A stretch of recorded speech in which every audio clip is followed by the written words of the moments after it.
We're here at SLE Equipment in Antioch, Tennessee, outside Nashville. Our phone number is 615-641-7720. Today we're going to be looking at this Toro Proline HDX. This mower does have a 48-inch cutting deck. It is a floating deck. Has your Toro bullnose up front. You have your movable panel here to get to your maintenance points. Here we have that 22 horsepower Kawasaki engine.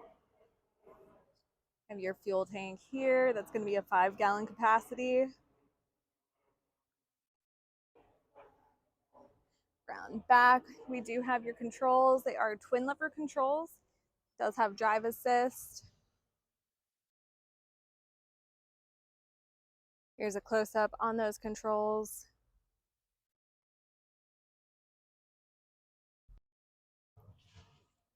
This does have the Hydro Gear ZT 3100s,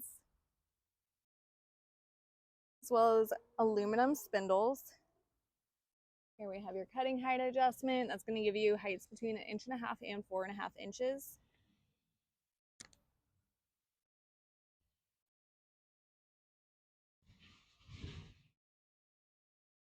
Once again, this is the Toro Proline HDX. If you're interested in this mower or any of the mowers you've seen on our channel, give us a call at 615-641-7720. Not only do we have these great mowers in stock, but we have trailers and handhelds and can make you a great package deal.